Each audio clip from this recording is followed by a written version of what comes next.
नमस्कार बच्चों, स्वागत है आप सभी का आपके अपने YouTube चैनल एग्जाम प्रेप पे। एसएससी जीडी कांस्टेबल सीरीज में ये है 1000 चयनित प्रश्न जीके का भाग 3। ऐसा ही प्रश्न आएगा आपके एग्जाम में। तो ये जो 1000 क्वेश्चन है ये बहुत ही इंपॉर्टेंट है आपके एग्जाम्स के लिए। तो वीडियो को शुरू से अंत तक देखिए और इन प्रश्नों को कंठाग्र कर लीजिए, कंठस्थ कर लीजिए इन प्रश्नों को। चलिए शुरू करते हैं वीडियो और जानते हैं ये कौन से प्रश्न हैं जो कि पूछे जाते हैं एसएससी के एग्जाम्स में और अन्य एग्जाम्स में भी। लेकिन यदि अभी तक आपने चैनल सब्सक्राइब नहीं किया तो चैनल सब्सक्राइब कर लो और बेल आइकन को दबा लेना, जिससे कि आपको नोटिफिकेशन तुरंत मिले जैसे ही नया अपलोड आए। चलिए अब शुरू करते हैं आज का ये वीडियो। पहला प्रश्न है आपके सामने, भारतीय संविधान में पहला संशोधन किस वर्ष किया गया? पहला संशोधन कब हुआ था ये बताना है आपको। और आपके ऑप्शंस हैं 1948, 1951, 1950 या फिर 1947। तो देखो, यदि आपने थोड़ा भी पढ़ रखा है संविधान के बारे में तो दो ऑप्शन तो आप ऐसे ही उड़ा दोगे। 1948 होगा नहीं और 1947 होगा नहीं। क्यों नहीं होगा? क्योंकि इस समय तक संविधान बना ही नहीं था। संविधान जो अडॉप्ट किया गया वो कब हुआ? वो हुआ 26 नवंबर 1949 को इसे अधिनियमित व आत्मार्पित किया गया। तो इससे पहले वाले जो भी डेट हैं वो तो ऐसे ही खत्म हो गए। अब पूछ रहा है पहला संशोधन कब किया गया? तो पहला संशोधन हुआ था बच्चे 1951 ईस्वी में। इसमें क्या हुआ था, सरकार को ये अधिकार दिया गया था। कौन सा अधिकार? ये प्रावधान करने की छूट दी गई थी कि वो सोशली और इकोनॉमिकली बैकवर्ड क्लास जो है उनके उत्थान के लिए प्रयास कर सके, कोई भी प्रोविजंस ला सके। ठीक है ना। चलिए अगला प्रश्न देखते हैं। क्वेश्चन है बच्चे, निम्नलिखित में से कौन सी जोड़ी किसी राज्य और उससे संबंधित कला शैली को दर्शाती है? और आपके ऑप्शंस आपके सामने हैं। पंजाब मोहिनीअट्टम, असम कथकली, उत्तर प्रदेश कथक या फिर तमिलनाडु ओडिसी। तो चलो डिस्कस कर लेते हैं इन सब को एक एक करके। मोहिनीअट्टम, मोहिनीअट्टम जो है ये एकल नृत्य का प्रकार है। कैसा नृत्य है? एकल नृत्य है। कहां का है? केरला का है। कहां का है? केरल का है। ठीक है, तो ये ऑप्शन तो गलत हो गया। ओके। असम कथकली दिया हुआ है, तो कथकली कहां का नृत्य है? कथकली भी केरल का नृत्य है, तो ये ऑप्शन भी गलत हो गया। उत्तर प्रदेश कथक, कथक कहां का नृत्य है? कथक जो है ये मुख्यतः उत्तर भारत के नृत्य हैं और उत्तर प्रदेश उत्तर भारत का भाग है, तो ये जो ऑप्शन है ये सही होगा। क्योंकि ऑप्शन नंबर डी में किया दिया ओडिसी, और ओडिसी कहां का नृत्य है? तो ओडिसी जो है ये ओडिशा का नृत्य है, तो ये ऑप्शन भी गलत हुआ। सही उत्तर हुआ ऑप्शन नंबर सी। क्लियर ना। चलो अगला प्रश्न देखते हैं। अगला प्रश्न है बच्चे, निम्नलिखित में से किस परिस्थिति में भारत में स्वतंत्रता के मौलिक अधिकार को कम किया जाता है? स्वतंत्रता के मौलिक अधिकार को कब कम किया जा सकता है ये पूछा गया है आपसे। और आपके ऑप्शंस हैं राज्य का आपातकाल, महामारी आपातकाल, राष्ट्रीय आपातकाल या फिर वित्तीय आपातकाल। तो आप बता सकते हैं राज्य का आपातकाल का दूसरा नाम क्या है? इसका दूसरा नाम है राष्ट्रपति शासन। क्या नाम है? राष्ट्रपति शासन। इसे राज्यपाल शासन भी कहा जाता है कभी कभी। और महामारी आपातकाल का प्रावधान हमारे देश के संविधान में नहीं है। राष्ट्रीय आपातकाल हो गया नेशनल इमरजेंसी, और नेशनल इमरजेंसी में क्या हो सकता है? जो भी मौलिक अधिकार है, स्वतंत्रता का मौलिक अधिकार है, उसे कम किया जा सकता है।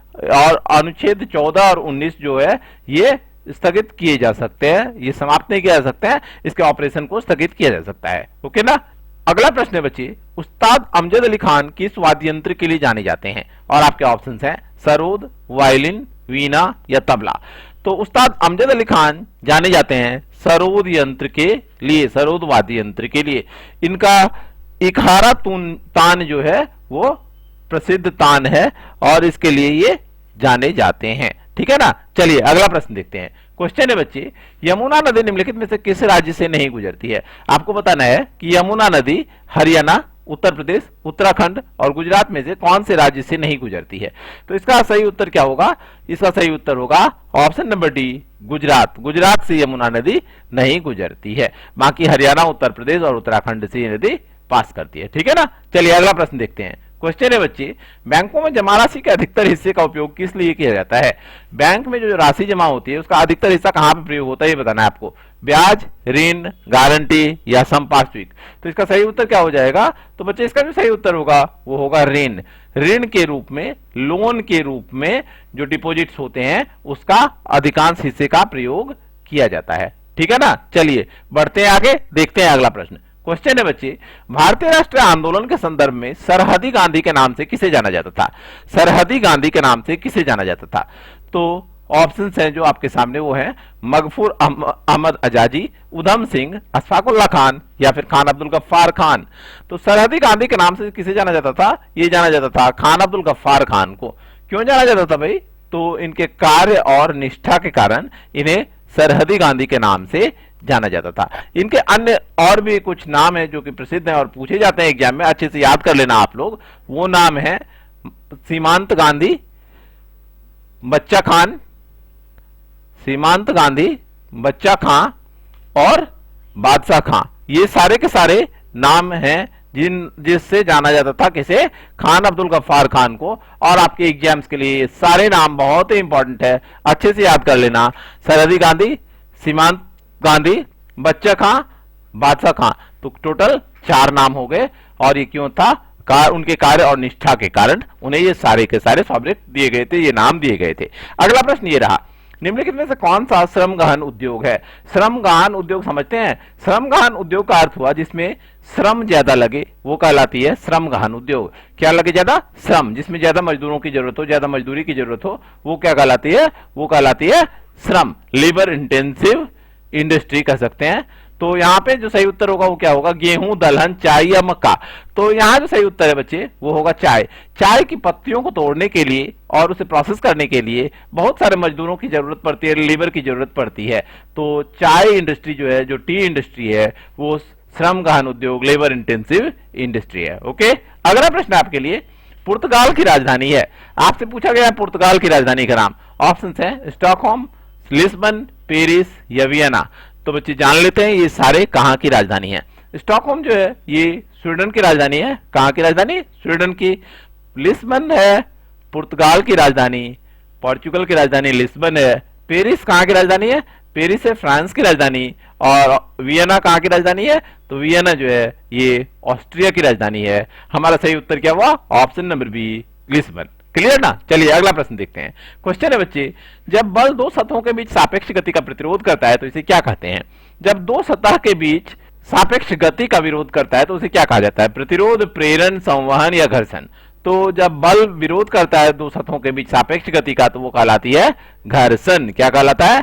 फ्रिक्शन। फ्रिक्शन कहलाती है rolling friction and static friction. Okay, अगला प्रश्न ये रहा, डैश पूर्वी पर्वत श्रृंखला के रूप में जानी जाती है। इसमें से किसे पूर्वी पर्वत श्रृंखला के रूप में जाना जाता है ये बताना है आपको। अरावली, काराकोरम, शिवालिक या पटकाई पहाड़ियां। तो बच्चे इस प्रश्न का सही उत्तर क्या होगा? ये जानने से पहले हम लोग सारे के बारे में थोड़ा थोड़ा जान लेते हैं। अरावली, अरावली पश्चिम में है स्थित, गुजरात और राजस्थान में ये स्थित है। तो ये हो गई पश्चिम की, तो ये तो होगा नहीं सही उत्तर। काराकोरम, काराकोरम जो है ये कहां पे है? ये उत्तर में स्थित है, तो ये भी नहीं होगा सही उत्तर। शिवालिक की पहाड़ियां दक्षिण में स्थित है ना, तो ये भी नहीं होगा सही उत्तर।